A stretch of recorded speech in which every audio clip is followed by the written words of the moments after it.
Hi hello welcome to Kiran TV news. పరదాల రాణి ఇది ఆంధ్రప్రదేశ్లో చాలా ఫేమస్. ఈ పరదాల రాణి మనందరికీ తెలుసు, పవన్ కళ్యాణ్ గారికి 4వ భార్య అని కూడా అంటూ ఉంటారు కొంతమంది. అలా పవన్ కళ్యాణ్ గారు కూడా అనౌన్స్ చేశారు. ఈవెన్ అంతకన్నా మనం ఎక్కువ మాట్లాడలేం కానీ ఆ వ్యక్తి గురించి.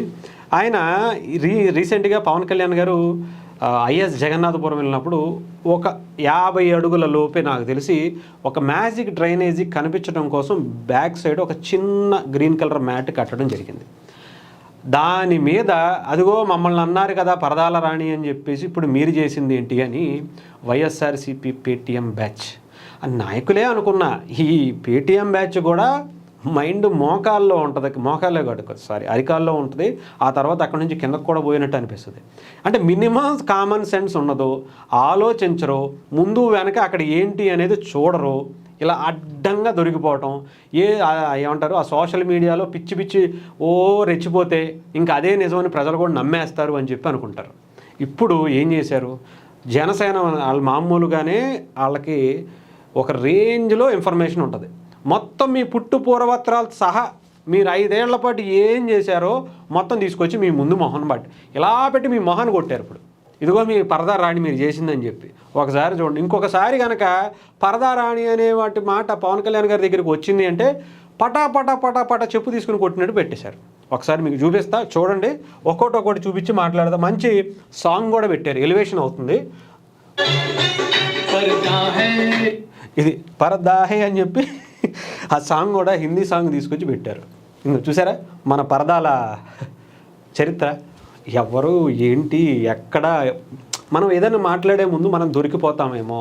ఆఖరికి నేను నమ్మట రాంబాబు గారు చూసారా, ఆయన ఏదో ఒకటి ప్రెస్ మీట్ పెట్టేయాలి, మాట్లాడేయాలి. అక్కడ దాని గురించి ఇన్ఫర్మేషన్ ఉండదు, దాని గురించి కనీసం ఏదో ఒక ముందు వెనక తెలుసుకునేటువంటి ప్రయత్నం ఉండదు. మనం మాట్లాడేయాలి. పైన వాళ్ళు స్క్రిప్ట్ రాసి ఇచ్చారు, ఈరోజు దీని గురించి మాట్లాడమన్నారు, మాట్లాడేయాలి. అసెంబ్లీ గురించి ఆ పిల్లలు మాట్లాడింది అసెంబ్లీలో అనుకుని లేదు లేదు ఇది అసెంబ్లీ కాదంట అని ఎదురుగుండా చెప్తే కాదు దాని గురించి మాట్లాడుతాం, పక్కన పెట్టద్దు, నేను అసెంబ్లీ అనుకున్నానులే అని చెప్పేసి తెలుసుకోవచ్చుగా. అసెంబ్లీలో పెట్టారా లేదా బయట పెట్టారా, అది ఎక్కడ జరిగింది అనేటువంటి కార్యక్రమం చేయాలిగా. అంటే రాజ్యాంగం ఉల్లంఘన చేశారు అనేటువంటి మాట అనేయాలనుకున్నారు.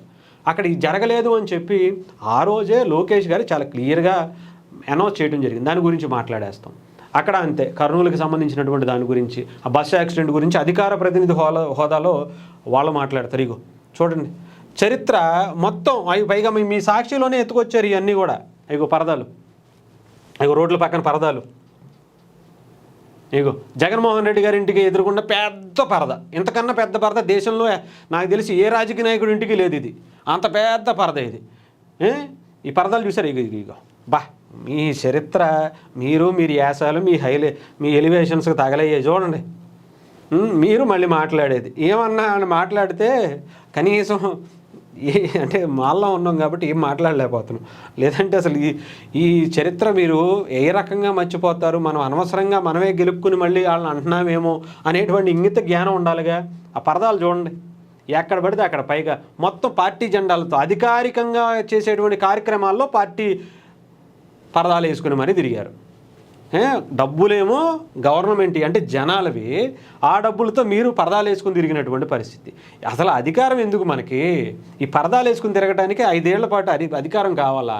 ఒక్క ఛాన్స్ అని చెప్పటం, సిఆర్పిఎస్ రద్దు అని చెప్పటం, మద్యపాన నిషేధం సంపూర్ణ నిషేధం అని చెప్పటం, పిల్లలకి అందరికీ మొత్తం ఎంతమంది ఉంటే అంతమందికి అమ్మఒడి అని చెప్పటం, ఇంకేముంది అని చెప్పేసి అన్నీ ఇచ్చారు హామీలు. వచ్చిన తర్వాత పరదాలు వేసుకుని తిరుగుతున్నారు. ఇగో పార్టీ జెండాలు పరదాలు వేసుకుని మళ్ళీ ఏంటంటే ఎవరు అడిగేవాళ్ళు లేరు కదా. అడిగారు, అందుకే ప్రజలు తీసుకొచ్చి ప్రతిపక్ష పాత్రలో కూడా మీరు వద్దయ్యా, కనీసం దానికి కూడా మీకు వేస్ట్, ఆ హోదా ఇచ్చినా కూడా మళ్ళీ మీకు ప్రోటోకాల్ ఇవ్వాల్సి వస్తుంది, అనవసరం మీకు. దానికి ఇప్పటికే మీరు చేసింది ఆంధ్రప్రదేశ్ని సర్వనాశనం చేశారు. ఇంకొక రూపాయి కూడా మీకు ప్రజల సొమ్ము మీకు పెట్టి తిరగకూడదు మీరు అని చెప్పి చేశారు. ఇక పరదాలు చూసారా, ప్రజలు ఎక్కడెక్కడ పెట్టారు చూసారా, ఎక్కడ పరదాలు పెట్టారు చూసారా. మొత్తం మీ చరిత్ర అంతా తీసుకొచ్చి సోషల్ మీడియాలో పెట్టారు. దరిద్రం ఏంటంటే మీరు చేసే తప్పులకి ఆ జగన్మోహన్ రెడ్డి గారే తగులుతున్నాయి. మీరు మాట్లాడకూడదు అనుకున్నటువంటి ప్రతీదీ తీసుకొచ్చి సోషల్ మీడియాలో పవన్ కళ్యాణ్ గారినో, జనసేనో, లేదా టీడీపీనో, లోకేష్ గారినో మాట్లాడదాం అనుకుంటారు. మీరు చూస్తే అటు తిరిగి జగన్మోహన్ రెడ్డి గారు మొత్తం ఆయన బండారం మొత్తం రోడ్డు మీద పడేస్తున్నారుగా. సోషల్ మీడియాలో మొత్తం మొత్తం మీ గురించి మొత్తం అంత చూడు ఏ రకంగా వచ్చిందో. ఎక్కడ చూసినా ఆ పరదాలే కనిపిస్తున్నాయి. ఏ పర్యటన చూసినా ఆ పరదాలే. 5 సంవత్సరాల్లో మీ పరదాల పర్యటన గురించి చూస్తే అసలు ఇదిగో ఎక్కడ ఏ పర్యటన మనం ఎందుకు మాట్లాడడం చెప్పండి. ఎందుకు గెలికి మరీ తన్నిచ్చుకోవడం అంటే ఇదే అంటారు. ఇగో కొంచెం ఫాస్ట్ పెడతాను, కొంచెం చాలా ఎక్కువ టైం ఉన్నట్టుంది ఇది. ఇగో పరదాలు చూసారా? ఏమన్నా పరదాలా? మీ పరదాల తగలయ్యా. అసలు ఇదేం పరదాలయ్యా బాబు. అసలు కనీసం ఇంగిత జ్ఞానం ఉండాలి మాట్లాడే వాళ్ళకి. పొలాల్లోకి వెళ్ళి కూడా పరదాలు వేసుకుని పరామర్శించేటువంటి వ్యక్తులు మిమ్మల్ని చూశాను ఆ స్టేజ్లు కట్టుకుని. దేశంలో ఏ రాజకీయ నాయకుడు చేయలేదయ్యా, మీరు తప్ప. మళ్ళీ మీరు పరదాల గురించి మాట్లాడడం. మనకి ఏదన్నా మాట్లాడాలనిపిస్తే వేరే విధంగా ట్రై చేసుకోండి, కానీ కొంచెం పాలసీస్ మీద సిద్ధాంతాల పరంగా శాఖలకు సంబంధించి అక్కడ జరిగేటువంటి లోటుపాట్ల గురించి ప్రశ్నించడం, కనీసం తెలుసుకోవాలనేటువంటి తత్వాన్ని తెచ్చుకోండి. ఆ పరదాలు చూసారు? ఇగో ఏమని చెప్తాం, 5 ఏళ్లలో ఆంధ్రప్రదేశ్ని పరదాల పరిపాలనగా చేశారు. దీనికి మళ్ళీ మీరిచ్చే బిల్డప్లు ఇగో చూసారా? అటుపక్క ఇటుపక్క మొత్తం పరదాలే, జనాల అవతల ఇగో పరదాలు. ఆఖరికి సిద్ధం సభల్లో కూడా పరదాలు పెట్టుకుని వచ్చారు కదయ్యా. అంత భయం ఏంటో నాకు ఇప్పటికీ అర్థం కాదు. వెనకాల ఎక్కడ అసలు పరదా లేని పర్యటన ఉందా? 2019 నుంచి 2024 ఆయన అధికారంలో దిగిపోయేంత వరకు కూడా అది పార్టీ అవనండి, అధికారికత అవనండి, ఇంట్లో పార్టీ అవనండి, అసలు ఎక్కడ కూర్చున్నా ఆ పరదాల మధ్య తప్ప బయటకు వచ్చినటువంటి సందర్భమే ఇంకొకటి లేదనే చెప్పాలి. ఇక చూడు మొత్తం కనుచూపు మేరల్లో ఆయన ఎక్కడ వస్తే అక్కడ కనుచూపు మేరల్లో మొత్తం పరదాలే. అది కూడా మొత్తం నిజంగా మరి అధికారులు ఏ రకంగా ఒప్పుకున్నారు? అయ్యా మీ పార్టీలకు సంబంధించినవి మీరు ఎలా యాక్సెప్ట్ చేస్తున్నారనేది కూడా లేదు. ఇగో మనం ఏదైనా మాట్లాడితే కనీసం ఇంగిత జ్ఞానం ఉండాలి. ఇంకొకసారి మీరు కనుక పరదా అంటే మీకు పెద్ద పెద్ద డైపర్లు వేసి భయపడిపోయేలా చేస్తారు. ఎందుకు అనవసరంగా జనసేన వాళ్ళతో పెట్టుకోవటం చెప్పండి. వాళ్ళతో పెట్టుకుని మీ ఏమంటారు, కొరువుతో తల కొరుక్కున్నట్టే పరిస్థితి. మీరు వాళ్ళని ప్రతి టైంలో టచ్ చేసినా తిరిగి మీకు మొత్తం అంతా మీ జీవితం అంతా నాశనం అయిపోద్ది తప్ప వాళ్ళని టచ్ చేయకుండా ఉన్నంతసేపే మీ బ్రతుకులు. లేదంటే మీ జీవితం సంకనాగిపోవడం ఖాయం. ఆ పవన్ కళ్యాణ్ గారి జోలికి, ఆ జనసేన జోలికి వైఎస్ఆర్సీపీ ఏ రకంగా టచ్ చేసినా అది మీకు ఏమీ ఉపయోగం ఉండదు. చెప్పాలంటే ఇంకది మీకు జీవితంలో మీకు రాజకీయ భవిష్యత్తు లేకుండా చేసేటటువంటి పరిస్థితి జనసైనికులు ఒక్కళ్ళు చాలు మీకు. ఏమీ అవసరంలే.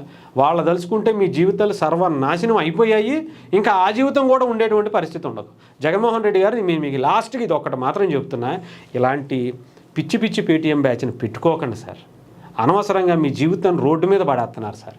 మీరు చేసినటువంటి దరిద్రాలన్నీ తీసుకొచ్చి జనసేనలతో పెట్టుకుని మొత్తం రోడ్డు మీదకి ఇచ్చేస్తున్నారు సార్. వాళ్ళు కనీసం వాళ్ళకి దేని మీద మాట్లాడాలో దేని మీద మాట్లాడకూడదో కొంచెం ట్రైనింగ్ అన్న క్లాసులన్నీ ఇప్పించండి సార్ ఆ పేటీఎం బ్యాచ్కి.